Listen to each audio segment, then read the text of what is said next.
Alors voilà, nous sommes en direct live et nous sommes dans un train de nuit qui va vers Paris, qui quitte le 78. Voilà, la nuit est très sombre. Voilà, on croise d'autres trains, on va philosopher ensemble. On va philosopher en direct avec les noctambules qui vont vouloir rejoindre notre train. Pour l'instant, il n'y en a pas beaucoup. Mais j'ai bon espoir que ça puisse, que le nombre de participants va augmenter, j'en suis presque sûr. Donc à la seule personne présente, Audrey pour ne pas la nommer, Audrey, il ne tient qu'à toi de partager. Voilà, je vois que tu viens de partager la vidéo, merci Audrey. T'as tout compris et là vous êtes 4. Donc les 4 vous faites comme Audrey. Il y a A qui est là, salut Audrey, oui. Voilà, tous ceux-là, tous ceux qui sont là, faites un petit effort. Vous voyez le petit truc partagé de la vidéo, vous copiez le partage, Arbia pareil, tu fais pareil, Cathy pareil, salut tout le monde. Et vous partagez sur vos journaux intimes facebookiens, vous partagez sur vos pages, les pages que vous avez likées, vous balancez la vidéo. Et vous partagez sur les groupes, ne sous-estimez pas la force du partage des groupes. Vous faites partage groupe et vous allez vous rendre compte en tapant une lettre au hasard. Vous allez comprendre en tapant une lettre au hasard sur un groupe qu'en fait vous êtes affilié à une quantité de groupes Facebook incroyable sans que vous le sachiez. C'est l'occasion de vous venger de cette affiliation que vous n'avez jamais voulu, jamais décidé, en balançant, salut Arbia, en balançant cette vidéo live. De façon à ce qu'on puisse inonder très rapidement dans les 5 minutes qui viennent. On est 7. Vous allez inonder. Merci Arturo d'avoir partagé, c'est super cool. On soit super nombreux à partager. Voilà. Il y a des amis qui se croisent dans le train. Bon, je vous passe. Trop marrant. Voilà, donc.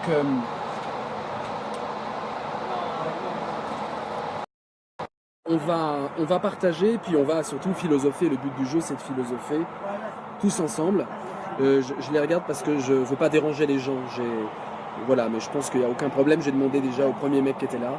C'est l'aventure, hein. On est en aventure, on ne sait pas de quoi on va philosopher. Donc si vous avez des idées de thèmes, si vous avez des idées de champs d'analyse que vous avez envie d'explorer, c'est l'occasion. On peut aller très loin.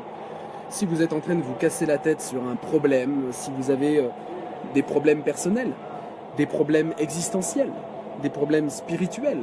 Je dis des problèmes parce que c'est bien de partir d'un point d'interrogation. Je vais me reculer, comme ça on ne dérange pas les gens. Voilà.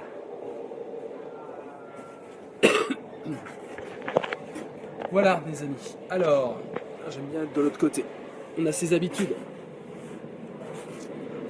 Alors, plusieurs choses sont intéressantes dans l'époque qu'on est en train de vivre.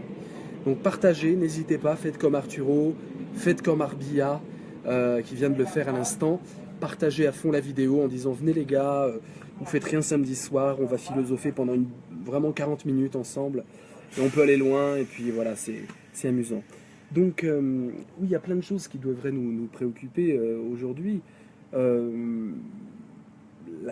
Il y a 2 questions moi qui me taraudent. La confiance, c'est intéressant.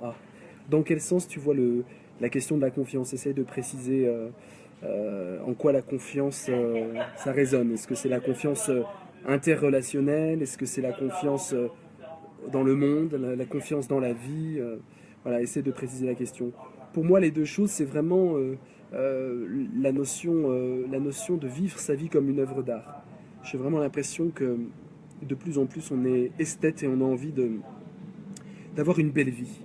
D'avoir une vie qui soit plus qu'élégante, plus que raffinée, intense, une vie de rêve.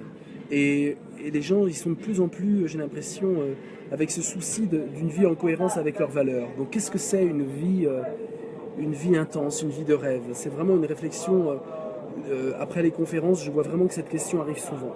Puis il y a la question politique qui doit jamais lasser de nous tarauder, de nous titiller. La question de la démocratie. Est-ce qu'on sent vraiment qu'on a un pouvoir d'agir sur le destin commun? Voilà, si je dis une question, merci Arbia, super, vous partagez à fond, c'est bien. Le but c'est qu'on soit 30, hein, 30 noctambules, hein. Il y a de la place pour tout le monde, vous voyez. Voilà, donc je vous suggérais la volonté, la procrastination. Ah, c'est génial Axel, j'aime beaucoup. Bonjour Axel, bonsoir. Partage Axel, partage sur les groupes, partage sur tes groupes, tes pages et ton journal. Voilà, si tu fais ça, on va être 30 dans peu de secondes. On pourra vraiment commencer notre épopée nocturne philosophique. Voilà. Ah, vous voyez exactement ce que je vois. Hein. Voilà, vous voyez, et puis j'ai vos messages qui apparaissent ici, là. Et je vois même vos petits likes qui bondissent comme ça. La confiance interrelationnelle, dit A, et la volonté et la procrastination. Alors pour ceux qui ne connaîtraient pas le mot procrastination, c'est un truc très courant. Le mot est très compliqué, donc les snobinards, dont n'est pas Axel, n'arrêtent pas de l'utiliser parce que c'est un mot très... En fait, ça veut juste dire remettre à demain ce qu'on pourrait faire aujourd'hui. Hein, quand vous passez votre temps à dire non, ça je le fais pas, je le ferai demain, et que le lendemain vous dites salut Mao, tu partages tes groupes, tes pages et ton journal, vous partagez. Je suis à fond ce soir. Ah ouais, c'est bien, c'est bien Arbia. Bah super. Alors, quel est dans ces trois thèmes qu'on a esquissés, la confiance, la procrastination, la volonté, et peut-être que vous en avez d'autres, des thèmes qui vous tiennent à cœur. Quel est le thème qu'on va aborder? Dans quoi vous avez envie de vous jeter? On est 17, c'est quand même beaucoup, 19 maintenant. Et les deux qui viennent de nous rejoindre, vous devez partager cette vidéo en faisant partage, groupe, tapez des lettres au hasard, vous verrez des groupes apparaître auxquels on vous a affilié, vous partagez. Il y a toujours ces 10 petites minutes, hein, là on est à combien de minutes là? On est à 6 minutes. Il y a toujours 10 petites minutes avant qu'on se lance pour pouvoir rameuter les noctambules dans ce train philosophique. Donc quel est le thème qui vous tient à cœur? Je compte vraiment sur votre participation, vous n'avez rien à perdre, vous pouvez très bien effacer tous vos messages après, ça ne restera pas si vous avez dit des bêtises, donc vous avez le droit de dire des bêtises. Donc allez-y, prenez la parole, discutez avec moi, trouvons un thème de réflexion. Tout me passionne, hein, vraiment j'ai pas de limite. Ce soir dans ce train, je prends tous les thèmes. Je vais commencer à les prendre, d'ailleurs on va tous les faire. En fait on va faire tous les thèmes. Voilà. D'abord, il y a un lien dans la question qu'a dit Axel entre volonté et procrastination. Et oui, parce que la procrastination, c'est-à-dire le fait de dire je ne le fais pas, je le ferai demain, de remettre toujours à plus tard ce qu'on pourrait faire, et donc de ne rien faire au bout du compte, bah c'est un manque de volonté, tout simplement. C'est un manque de volonté ferme. Ce qui est très étrange, et peut-être le paradoxe de la procrastination, c'est que ceux qui procrastinent, parce que ça se décline en verbe, eh bien, ils ont le discours de la volonté. Ils n'arrêtent pas de parler de volonté, ils n'arrêtent pas d'exprimer la volonté. Bonsoir. Et ils disent vraiment, c'est sûr, demain j'arrête de fumer, c'est sûr, demain j'arrête de me comporter comme ça. Ils font des pactes avec eux-mêmes. Salut Éléonore. Ils font des pactes avec eux-mêmes. On partage Éléonore à tout le monde. Ils font des pactes avec eux-mêmes. On est sur la volonté et la procrastination. Donc ce qui est amusant, c'est que ceux qui ont un problème de volonté, ceux qui sont plus dans la velléité, vous connaissez ce mot, hein, c'est-à-dire une volonté faible, une volonté faible. La velléité, c'est une volonté qui n'a pas les moyens de s'affirmer, et donc les moyens d'être volontaire, mais qui a quand même l'apparence d'un projet, l'apparence d'un désir, au conditionnel. J'aimerais bien arrêter de fumer. Voilà, ça c'est de la velléité. Bon, j'essaye mollement d'arrêter de fumer. Demain, c'est décidé, j'essaye d'arrêter de fumer. C'est pas du tout pareil que demain, j'arrête de fumer. Hein? Donc, volonté et velléité doivent être distinguées déjà d'entrée de jeu. Et ce qu'on voit dans la procrastination, c'est qu'on a un langage de volonté, parce que celui, merci Éléonore, celui qui procrastine n'est pas du tout velléitaire dans son langage. Il ne dit pas « demain, j'aimerais bien finir le travail que j'ai commencé ». Non, celui qui procrastine... comment accepter les choix de l'autre, dit Acitane. Très intéressant. Très intéressant. Voilà, faut être plus précis. Celui qui procrastine, celui qui remet à demain ce qu'il pourrait faire aujourd'hui, ne dit pas j'aimerais bien. Celui qui procrastine dit je le fais. Il se fait un pacte avec lui-même. Donc son discours est extrêmement volontaire. Et pourtant le lendemain, bah, il fait rien. Le lendemain, il dit finalement je le ferai plus tard. Voilà, donc ça c'est un premier paradoxe. Langage de la volonté signifie remise à plus tard. Et quelque part, ceux qui analysent la procrastination et quelques livres qui ont été écrits là-dessus, on s'aperçoit qu'en fait c'est une fuite en avant. C'est une fuite en avant qui vise à se responsabiliser et se déresponsabiliser. Au présent, je me déresponsabilise, mais je me responsabilise au futur. Et donc je vis le futur sur le mode de la responsabilité. Demain, je finis mon travail. Demain, j'arrête de fumer. Demain, je lui dis ses 4 vérités. Voilà. Donc on est très volontaire dans le futur. Et au présent, c'est une lamentation, une déploration, un sentiment d'impuissance. Non, j'ai pas l'énergie de le faire aujourd'hui. Et on se trouve toujours des bonnes excuses. Vous savez bien comment ça fonctionne. J'attends vos témoignages. J'attends vraiment que vous écriviez vos témoignages de procrastination. Hein, les moments où vous n'avez pas fait ce que vous étiez dit de faire, ce que vous étiez fixé de faire et que vous l'avez mis à demain. Et donc, il y a toujours ce moment d'héroïsme au futur. Je serai un héros demain. Et au présent, c'est non, le héros, il est mal luné, il a mal au ventre, il a des problèmes, il a des soucis, il n'a pas assez de formation, il n'a pas assez de certitude, il sent que c'est pas encore le bon jour, voilà. Donc, c'est un immense l'art de me donner des excuses, dit Mahoba, c'est exactement ça.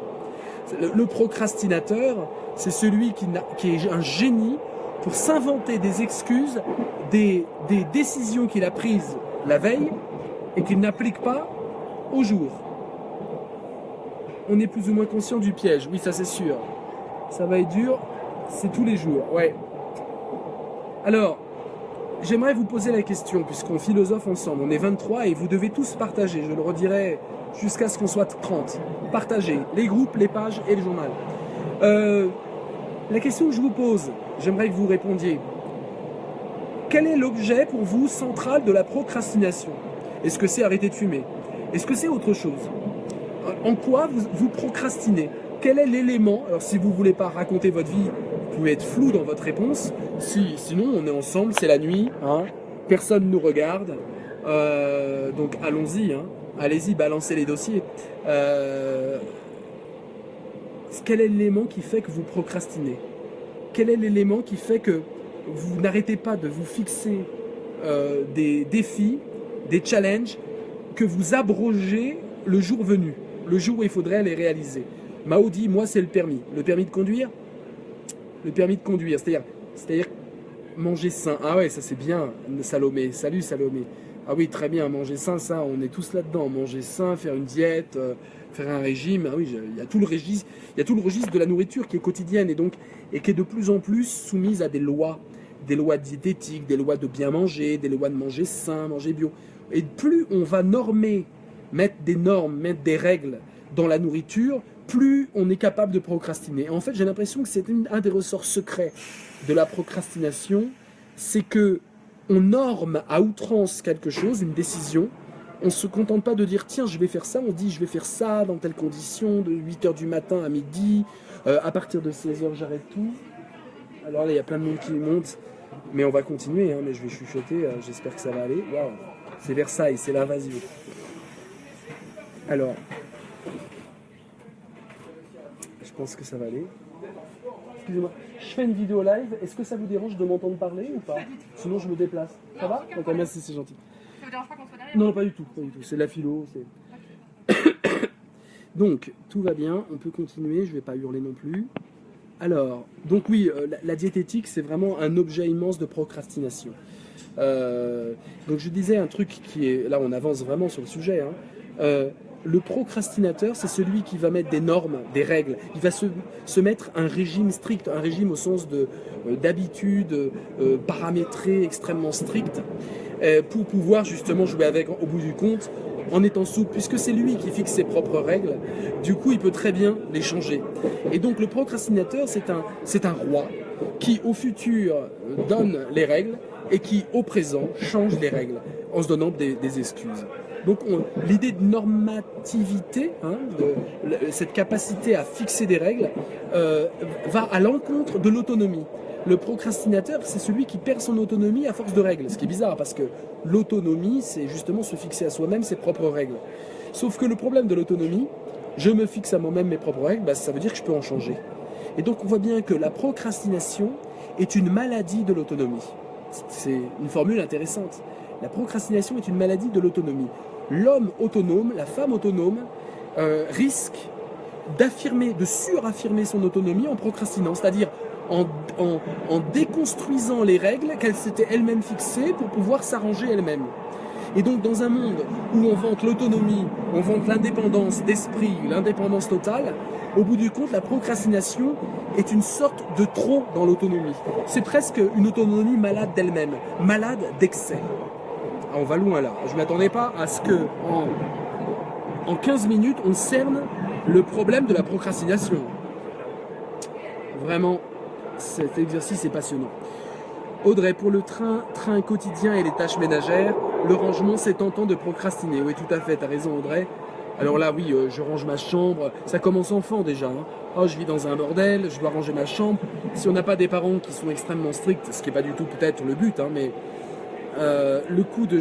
En fait, c'est toujours des décisions de remise en ordre, de remise sur pied, de remise dans la santé, de remise dans « allez, j'arrête mes conneries ». Dans la procrastination, il y a toujours l'idée de « j'ai tendance à me laisser aller dans les conneries », excusez-moi l'expression, et je décide d'arrêter. Ouais, demain j'arrête mes conneries. J'arrête de ne pas travailler, j'arrête de me coucher tard, j'arrête de boire. Et donc, ce qui est amusant, c'est que en fait, le procrastinateur, en fait, il aime ses conneries. Il est addict à ses propres conneries, quelque part. Il y aurait comme une addiction à ses propres travers, pour pas utiliser le mot connerie, ses propres bêtises, ses propres manquements. Et comme toute addiction, on veut s'en débarrasser et à la fois, elle nous rattrape. Et donc peut-être que la procrastination est une addiction à sa propre bêtise. Intéressant, hein. Belle définition aussi. Hein. Pour moi, c'est le triage de mes papiers. Ah oui, Viviane. Alors moi c'est simple. Moi, j'ai jamais pu. J'ai jamais pu.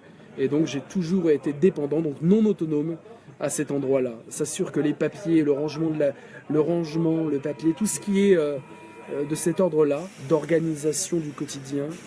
Je fais une vidéo live, est-ce que ça vous dérange de m'entendre parler ou pas? Sinon je peux me déplacer. J'ai de la philo, ça va? Merci, c'est gentil.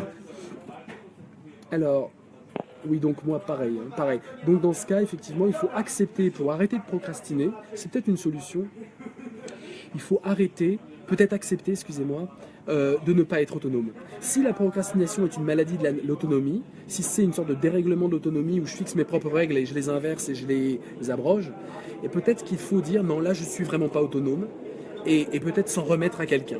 Et quelque part, perdre un peu de sa liberté au sens générique du terme, je suis un peu moins libre puisque c'est quelqu'un d'autre qui va faire le travail, et quelque part me réapproprier une volonté de quand je décide quelque chose, je peux vraiment tenir ma décision parce que tout ce pourquoi je ne suis pas fait, eh ben je le donne à quelqu'un d'autre. Et du coup, je ne garde dans l'horizon de ma volonté que des choses sur lesquelles vraiment je peux réellement me maintenir dans une décision ferme. Vous voyez? Donc peut-être que, paradoxalement, la procrastination est une maladie de la liberté et qu'il faut accepter de perdre un peu de sa liberté pour pouvoir se réapproprier sa liberté de choix. Vous comprenez un peu? Je suis un peu fatigué, mais je crois que vous avez compris. Ça sert à quoi de conduire si on peut prendre les transports en commun style train? En plus, je sauve la planète Ah oui, c'est bien. Donc ouais, Mao, tu nous fais part de tes arguments pour procrastiner par rapport au permis de conduire. Alors, la vraie question, c'est pourquoi aurais-tu besoin d'un permis de conduire? Personnellement, je l'ai passé en 97, je n'ai pas conduit une seule fois de ma vie. Bon, donc voilà, et si je me mets à conduire, je suis un danger ambulant, je dois presque repasser le permis. Voilà, donc pourquoi tu as besoin de conduire? Dans la procrastination, il y a un jeu très intéressant que vous avez tous fait, le pour et le contre. Hein. Avant de prendre une décision, on pèse le pour et le contre. Et on dit, finalement, il y a plus de raisons pour que je le fasse demain que je ne le fasse pas. Mais il y a quand même des raisons pour que je ne le fasse pas. Et le lendemain, on se dit finalement, non, je me suis trompé de colonne. C'est la colonne contre qui est supérieure. Donc dans la nuit, on a trouvé des arguments à placer sous la colonne contre, alors qu'on était pour la veille. Vous voyez un peu? Donc il y a l'idée d'un calcul un peu à la Hobbes. C'est Thomas Hobbes qui nous raconte que l'esprit humain est une machine à calculer très sophistiquée, qui pèse les plaisirs et les déplaisirs. Hein. Et donc on fait une chose parce qu'on calcule ce qui nous fait plaisir, ce qui nous déplaît, tristesse, joie. On a des principes très binaires dans ces philosophes comme Spinoza ou comme Hobbes. Et donc Thomas Hobbes explique qu'on est une machine à calculer très sophistiquée et le procrastinateur utilise ça. Il n'est pas tellement créateur dans sa façon de penser, il est vraiment calculateur. Et il se dit, bon, j'ai calculé il est évident que je dois arrêter de fumer pour telle et telle raison, qui sont supérieures à pourquoi je devrais continuer. Et puis le lendemain, il trouve des bonnes raisons pourquoi il devrait continuer, parce que c'est convivial, etc., etc. Et il trouve toujours des bonnes raisons. Donc peut-être qu'il faut, pour arrêter de procrastiner, si c'est un peu le but, peut-être qu'il faut arrêter d'être dans l'esprit pour ou contre, de sortir de la liste, de sortir des arguments quantitatifs, plus un, hein, comme on est habitué avec Internet, et peut-être qu'il faut arriver dans le qualitatif. Peut-être qu'un seul argument contre est supérieur à plein d'arguments pour. Et donc essayer de doser la qualité des arguments. Arriver à un mode de pensée qui soit un mode de pensée dans la qualité, dans l'être et non pas dans l'avoir. Et non pas dans avoir des avantages. On procrastine parce qu'on croit à l'idée du profitable. C'est une pensée utilitariste, très développée par les philosophes anglo-saxons, Bentham et d'autres. Et peut-être que le procrastinateur, il devrait changer de philosophie. Arrêter d'être un utilitariste et tomber dans une vision un peu plus, je dirais, poétique de l'existence. Faire de la poésie. Il y a des arguments qui sont poétiquement plus recevables que d'autres, même si c'est pas quantifiable. Salomé. Oui, mais comme dit Éléonore, il y a les normes, ne pas manger sain, ce n'est pas bien, mauvais pour la santé, etc. Donc, perdu, Salomé dit, entre la satisfaction de me dire que j'améliore ma santé et le plaisir des papilles. Ouais, c'est pour ça que je parlais d'addiction d'ailleurs. Hein.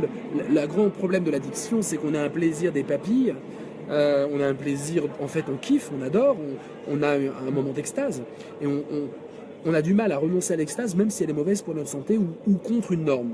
Même si on parle même pas de santé, il y a une norme qui nous dit l'extase, tu n'y as pas le droit, et pourtant il y a de l'extase. Et le procrastinateur, c'est celui qui dit est-ce que je vais vers l'extase ou est-ce que je vais vers la norme? Alors moi j'ai envie de vous dire, soyez nietzschéens, réinventez vos propres normes, réinventez vos propres valeurs, soyez les artistes de votre vie. C'est-à-dire que peut-être que les normes, c'est là-dessus qu'il faut travailler.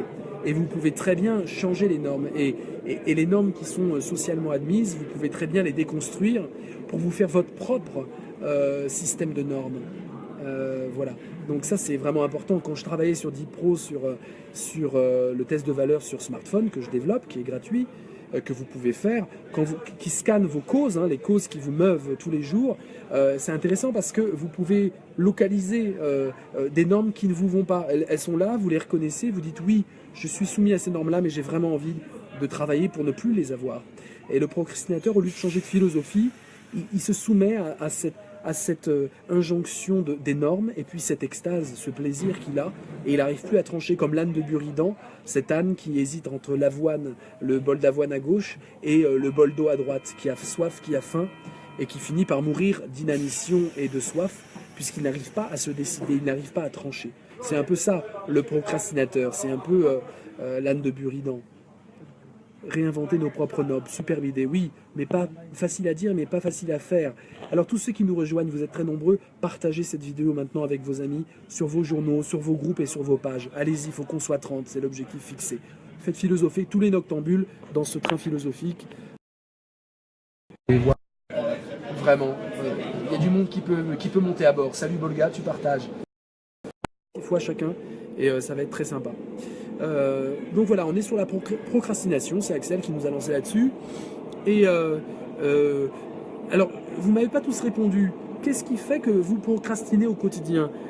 Mao nous a parlé du permis de conduire, qui remet toujours à plus tard, mais il nous a pas expliqué pourquoi il avait besoin du permis de conduire. Il nous a en revanche très bien expliqué pourquoi, quelles excuses il se donne. Ah oui, ça pollue, ah oui, etc. Donc j'ai vraiment envie de savoir s'il y en a qui procrastinent et pourquoi. Hotman, je pense que c'est un problème d'autonomie, mais pour moi, c'est bien de se fixer des objectifs dans la vie. Les choix de ces objectifs peuvent être surdimensionnés ou non. Ah oui, tout à fait. C'est pour cela qu'on les fait évoluer de façon à les adapter. Oui, t'as raison, t'as raison. De toute façon, je suis pas en train de vous dire qu'il faut arrêter d'avoir des objectifs dans la vie. Moi-même, je dois maigrir de 10 kilos depuis 10 ans. J'arrive pas. Bon, je vais y arriver un jour. Je crois même que je vais mettre ça dans une sorte de défi sous forme de Dream Tanks, hein, les Agora vidéo citoyennes. Voilà, je sais que ça intéresse personne, mais ça m'intéresse moi. Et on a le droit d'utiliser ces Agora comme on veut, pour peu qu'on fasse participer les gens à une pensée en acte, une pensée vivante. Mais peut-être que, voilà, oui, se fixer des objectifs, c'est très très compliqué. Très très compliqué. Oui, tout le monde se moque, c'est pas gentil de vous moquer. Vous verrez, j'y arriverai cette année, j'y arrive, de perdre 10 kilos. Donc, effectivement, c'est intéressant de se fixer des objectifs, c'est-à-dire d'avoir des caps, et tu as raison, la procrastination, c'est justement peut-être une question de dosage. Quand le cap est trop élevé, quand l'objectif à atteindre est vraiment inatteignable, au lieu de nous faire rêver, au lieu de fixer notre char à une étoile, comme on le disait dans le TEDx Tech de cet après-midi, un magnifique TEDx que j'ai fait, j'ai eu l'honneur de clôturer ce TEDx, et c'était vraiment, vraiment chouette sur le jeu, hein. Tout est en ligne sur ma page, vous pouvez le regarder, il y a eu vraiment de très belles interventions. Et peut-être effectivement, comme tu dis Othman, c'est une question de dosage, c'est une question de dosage et pas d'objectif fixé. Par exemple, je donne un exemple très simple, demain j'arrête de fumer, c'est un peu brutal. Et peut-être que l'objectif d'arrêter de fumer doit plus s'échelonner, aller voir des spécialistes, faire appel à des patchs ou je ne sais pas quoi, et peut-être limiter les clopes d'abord, pour arriver à 2-3 clopes, une clope, voilà. Donc, effectivement, le mec, peut-être que le procrastinateur, c'est celui qui, dans ses objectifs, est trop radical. En fait, il est trop radical. Il s'imagine avoir une volonté tellement puissante, tellement surpuissante, qu'il se casse les dents. Il se casse les dents lui-même. Sa volonté. En fait, il a les yeux plus gros que le ventre en termes de volonté. On pourrait dire ça comme ça. Et donc, il n'a pas conscience des faiblesses de sa propre volonté. Et effectivement, le pas à pas, les petits objectifs sont évidemment supérieurs. Hein, plutôt que de dire j'arrête de fumer demain alors que vous êtes fumeur depuis longtemps et que vous n'avez pas envie forcément d'arrêter, peut-être que le petit pas à pas peut vous y mener. Et donc c'est une question de dosage. Donc Othman, très bonne réflexion. Mange des huîtres, c'est sain et ça fait pas grossir. C'est le seul plat que je n'aime pas, figure-toi, Alma. Mais merci pour vos conseils. Je crois que je vais faire, ça sera vraiment pas sérieux, mais on a le droit de délirer, un spécial Dream Tanks régime de Vincent. Ça va être très marrant. Voilà, mais bon, on va éviter quand même. C'est une belle... ça serait un bel exercice d'autodérision, hein, quand même. Alors, il faut se préparer moralement. Qu'est-ce que ça veut dire? C'est très intéressant ce que tu nous dis, Cathy. Mais qu'est-ce que ça veut dire se préparer moralement? Parce que le procrastinateur, est-ce que c'est pas celui qui justement n'arrête pas de se préparer mais ne saute jamais? Il y va jamais, quoi. Il se prépare et demain il dit non, je suis pas encore prêt. On pourrait aussi imaginer ça. C'est-à-dire que il se prépare, cette fois-ci je saute, et puis non, j'ai besoin encore de prendre de l'élan, donc je me donne encore 2 jours. Et 2 jours plus tard, non, il me faut encore que j'apprenne un truc. Voilà, et c'est peut-être aussi cette idée d'un perfectionnisme tellement élevé, d'une exigence tellement puissante qu'en fait on n'ose même pas y aller. Et en fait on se prive d'action parce que l'action qu'on veut mener, elle doit être parfaite. On ne s'autorise pas l'erreur, on ne s'autorise pas l'échec, on ne s'autorise pas les choses imparfaites. Finalement on est un juge trop dur avec soi-même. Et parce qu'on est un juge trop dur avec soi-même, on juge qu'il est préférable de ne pas agir plutôt que d'agir. Vous voyez, ça peut être ça aussi. Et peut-être que tout ça, j'ai peut-être pas l'esprit suffisamment fort, mais vous l'avez peut-être vous. Je crois que vous êtes très actif pour pouvoir faire une synthèse, mais peut-être que c'est ça la synthèse à faire. Tous les points qu'on a vus, on pourrait essayer de les connecter ensemble. Audrey nous dit: le procrastinateur s'autogénère des blocages par peur de réflexions duelles et anxiogènes qui lui font faire du surplace et l'empêchent d'agir. Alors, Audrey, les réflexions, elles viennent d'où? De lui-même ou de son entourage? Excusez-moi. Le procrastinateur s'autogénère des blocages. Oui, ça c'est sûr, je comprends. Par trop de réflexions duelles, ça je comprends moins. Le pour le contre, c'est ça, les réflexions duelles? Et anxiogènes qui lui font faire du surplace et l'empêchent d'agir. J'arrive pas à comprendre, Audrey, tes réflexions duelles. Précise. Objectif LOL. Je sors mon livre cette année car j'ai viré ce cancer, donc boulot oblige. On peut vivre ses objectifs avec intelligence en s'écoutant et limitant ses peurs. Alors, j'ai du mal à vous comprendre. Objectif LOL, j'arrive pas à voir en quoi il y a du LOL. Je sors mon livre cette année car j'ai viré ce cancer et donc boulot. Vous êtes... soyez plus simple dans vos... Je suis peut-être très fatigué, j'arrive plus à vous suivre. Reformulez. Moi non plus. Et le comble, j'en vends tous les jours. Le comble, oui. Ah, tu vends des huîtres et t'aimes pas ça, d'accord. Oui, le pour et le contre. D'accord, Audrey. D'accord, donc je reprends ton message. Audrey. S'auto-génère des blocages par peur de réflexion duel. Ouais, mais je vois pas en quoi les réflexions pour et contre font peur. Je ne crois pas que ce soit la peur. Franchement, profondément, je crois que le procrastinateur n'a pas peur. Il n'a pas peur. Il joue. il joue à faire du surplace, ça c'est sûr. Mais je ne vois pas mu par l'angoisse. Peut-être qu'il est angoissé, mais j'ai l'impression que le procrastinateur, c'est un petit malin. Moi, je vois plus un astucieux qui se trouve des raisons pour ne pas faire ce qu'il s'est fixé. Voilà. Et quelque part, on pourrait très bien plaider, hein, dans un livre, un éloge de la procrastination, je crois que c'est même que ça existe, puisqu'on fait des éloges sur tout ce qui est négatif aujourd'hui, pourquoi pas ça. Et, et on pourrait très bien imaginer que le procrastinateur, je pense que Albert Camus aurait pu nous sortir l'idée que le procrastinateur, c'est au contraire l'affirmation de la volonté, je peux tout, ou même Gide, hein, je peux tout, et y compris ne pas vouloir ce que j'ai vu la veille. On pourrait très bien dire que c'est au contraire la liberté poussée à son maximum. Poussée à son maximum. Ce que Sartre n'aurait pas dit, par exemple. Sartre, pour lui, ça serait la mauvaise foi. C'est-à-dire que cette sorte de liberté mouillée, humide, de je veux et je veux pas, pour Sartre, c'est la mauvaise foi. Au contraire, Sartre, c'est le philosophe de l'engagement plein. C'est l'existence précède l'essence. D'abord, je suis un projet, d'abord, je suis une action, et je me projette dans le monde. Et c'est mes actions qui font ce que je suis. Il n'y a pas d'abord mon identité, ensuite mes actions. Il y a d'abord mes actions et ensuite mon identité, qui découle de mes actions. Mais je pense que certains auteurs pourraient très bien faire des éloges de la procrastination. Il y a éloge de la fuite, hein, quand même, de Laborie, c'est intéressant ce qu'il raconte là-dedans. Ça peut, à mon avis, il y a plein de choses à piocher là-dedans sur la procrastination. J'essaie de voir un peu en philosophie, en littérature, ce qui pourrait coller avec la procrastination. Alors il y a la procrastination involontaire, c'est le cas de Buzzati. Non, c'est pas le cas, c'est le désert des Tartares. Le désert des Tartares. Dans Jacques Brel, c'est quoi la chanson de Jacques Brel? On m'appelle je suis lieutenant au port de Bellanzio qui domine la plaine et l'ennemi viendra. À chaque fois, il y a l'idée qu'un ennemi doit arriver. Mais c'est Buzzati, hein, il nous fait Buzzati en chanson. Et en attendant ce jour, je m'ennuie quelquefois. Alors il chante des chansons d'amour. Et puis en fait, ça marche pas. Et puis il va vieillir. Et puis l'ennemi n'arrive jamais. Et à la fin de la chanson, quelqu'un peut nous dire quelle est la chanson, parce que c'est Zombra, la chanson. Et à la fin de la chanson, il abandonne le combat et puis l'ennemi est là. Voilà, l'ennemi est là au moment où finalement on abandonne, l'ennemi est là. Bon, donc on pourrait... Il y a sûrement plein d'autres choses. Hein. Si vous avez des idées, allez-y. Hein. Culturellement, la procrastination. Je ne crois pas qu'il y a de grands films sur la procrastination.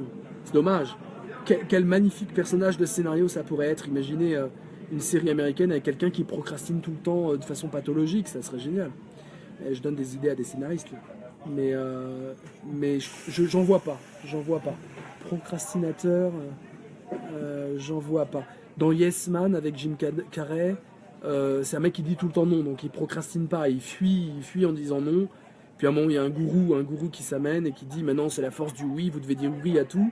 Il comprend mal le message et il dit oui à tout, mais alors à tout. Hein. Sur internet, quelqu'un dit épouse-moi, épouse une épouse pakistanaise et il se marie avec. Enfin, il dit oui absolument à tout. Et c'est passionnant, ce film est juste un petit bijou qui tombe un peu dans l'eau de rose et le petit couple à la con hollywoodien, donc ça c'est dommage. Mais sinon c'est une très belle idée. Mais c'est pas procrastiner. D'un autre côté, cette idée d'acceptation de toutes les opportunités qui arrivent, y compris les plus folles, les plus farfelues, est-ce que c'est pas ça aussi une sortie de la procrastination quelque part? En tout cas, on tourne plus en rond. À partir du moment où on dit oui pleinement à tout, même quels que soient les dangers encourus ou les calculs qu'on peut faire, en fait on arrête de calculer, on se soumet à une idéologie. C'est le principe de tout d'ailleurs, de toute secte. Hein, il y a une idéologie très forte et du coup j'arrête de procrastiner puisqu'il y a des règles et même des religions très strictes, un peu conservatrices, un peu faites dans une orthodoxie qui ne rigole pas, autoritaire. Et ben au bout du compte ça me soulage de ma procrastination, c'est-à-dire que tout d'un coup il y a des règles et je dois respecter des règles, un cérémonial, des heures pour manger, ça peut aller très loin. Dans les sectes ça va très très loin. Il y a des sectes qui vous racontent que vous devez vous torcher avec une seule feuille de papier hygiénique. Sinon ça va pas. Sinon c'est hors la règle. Il y a des sectes complètement barrés. Et peut-être que quelque part ça permet d'arrêter de procrastiner. Il y a des règles, je me soumets à des règles, je me soumets en fait à une normativité extérieure à la mienne. Moi qui avais une sorte de pathologie de la normativité, j'ai dicté des normes et puis je les abrogeais. Bah, là tout d'un coup il y a un gourou, il y a une entité supérieure, il y a les extraterrestres et du coup je dois me soumettre au cosmos, à la spiritualité transcendante et du coup je ferme ma gueule et j'obéis. Voilà, c'est peut-être une solution. Moi, c'est pas la mienne, hein, c'est vraiment pas la mienne. Alors, et si on vivait tout simplement en profitant de nos libertés actuelles en danger? Le procrastinateur n'est-il pas un handicap aux libertés de penser aujourd'hui? Ne doit-on pas se libérer coûte que coûte de cela? Ah oui, un handicap. Ah oui, oui, bien sûr. Ah oui, c'est une pathologie de la liberté, c'est une évidence.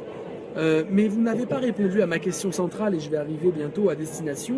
Je vous posais cette question très personnelle, mais je vous ai parlé personnellement. Donc j'exige de votre part un peu de fair play. Je sors de tout un TEDx sur le jeu, j'ai envie de continuer avec cette notion de fair play. Parlez-moi de vos problèmes. Parlez-moi de en quel endroit vous procrastinez vraiment dans vos vies. Qu'on puisse mettre sur la table des vraies problématiques qui vous animent. Parce que sinon, on ne pourra pas répondre à ta question, Éléonore. Est-ce que c'est si grave que ça? Est-ce que ça touche la liberté de penser aujourd'hui? Tout dépend des objets de procrastination que sont les vôtres. Donc allez-y, dans quoi vous procrastinez? Moi je vous ai dit, les papiers, tout ce qui est compliqué, je le délègue, donc j'ai plus besoin de procrastiner. Le régime, je procrastine pas parce que j'ai l'impression d'en faire un, mais j'en fais sûrement pas bien un. Mais c'est vrai que j'ai arrêté un peu toute activité sportive et bon, voilà. Et que ça m'ennuie et que je procrastine pas. Jamais je me suis dit ça y est, je me mets au sport. Non, le sport pour moi c'est fini. C'est comme Churchill, je ne supporte plus ça. Voilà. Voilà, je vous mets carte sur table. Je me mets tout nu là. Donc allez-y, à vous de jouer. Quels sont vos objets où vous procrastinez? Je vous attends sur ce terrain-là. Alors le procrastinateur, reste toujours cohérent. Oui, c'est vrai. C'est un immense champ logique. C'est vrai. En fait, il s'auto-justifie en permanence. C'est ça qui est un peu fou. Alors déjà, on s'auto-justifie tous en permanence. On passe notre temps à expliquer pourquoi on fait telle et telle chose et à demander aux gens pourquoi ils ont fait telle et telle chose. Mais alors, le procrastinateur, c'est le top du top du top de l'auto-justification. Même tout seul, quoi. Il s'auto-justifie, il essaie de se persuader qu'il a raison d'arrêter, qu'il a raison de le faire, qu'il a raison... Et c'est fatigant. Éloge de l'oisiveté. Alma, le procrastinateur a peut-être peur de terminer sa tâche, son objectif par peur de devoir avoir affaire à une autre tâche ou un autre objectif. C'est intéressant. Oui, procrastiner quand on est dans un... Oui, moi l'idée qui me vient c'est lire un livre et ne pas vouloir finir. Au début on dit oui, je finis le chapitre prochain demain, puis à la fin on dit non, c'est tellement bon que j'ai pas envie de finir le livre. Bon. C'est vrai qu'il y a l'idée d'un plaisir, mais c'est toujours la dialectique de l'extase et de la norme. Je crois vraiment qu'on a touché des points essentiels dans ce Dream Tank sur la procrastination. Ça mériterait que quelqu'un enchaîne quelqu'un suive, et vous pouvez le faire, il suffit juste de demander. Vous dites j'ai envie de parler moi, et on vous met éditeur, quelqu'un va vous mettre éditeur et vous allez pouvoir faire une vidéo live sur Dream Tanks, et tous ceux qui sont live vont pouvoir prendre votre train de nuit, parce que moi j'arrive à Paris là déjà. Ça fait trop plaisir de te revoir en live. Mais tu sais, Éléonore, j'ai toujours été là. C'est toi qui as disparu. Moi, j'étais toujours en live régulièrement sur Dream Tanks. Voilà, il faut juste arriver sur Dream Tanks. Douce nuit à tous, douce nuit. Trop réfléchir, je veux pas. Je fais pas. Ou une fuite, comme tu dis, finalement, j'y vais pas. Ouais, c'est tout à fait ça. C'est ça, Audrey, tu as raison, bien sûr. Ça fait super plaisir, merci. Après un échec au boulot, j'arrive plus à redémarrer. Par anxiété, je bloque depuis des mois.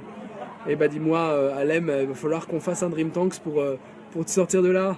Bah écoutez, c'est à vous de parler maintenant. Je suis arrivé en gare. C'était un moment où j'ai pas vu le trajet. C'est magique. Faites-le quand vous avez une demi-heure, quand vous avez 20 minutes. Vous faites un Dream Tanks. Tout le monde en profite. Et si vous n'avez pas grand-chose à dire, vous pouvez être sûr que ceux qui sont connectés, les copilotes comme on les appelle, ils auront plein de choses à dire. C'était un vrai régal d'être avec vous. On a fait une petite philosophie de la procrastination en 38 minutes. On a mis 10 minutes pour commencer, donc en 30 minutes. 30 minutes et on a allé très loin dans cette notion de procrastination. Ce que je vous souhaite, c'est d'aller au bout de vos rêves et de ne surtout pas procrastiner sur l'essentiel de vos vies. À très bientôt, c'était vraiment magique ce train de nuit. À bientôt mes amis et bonne nuit.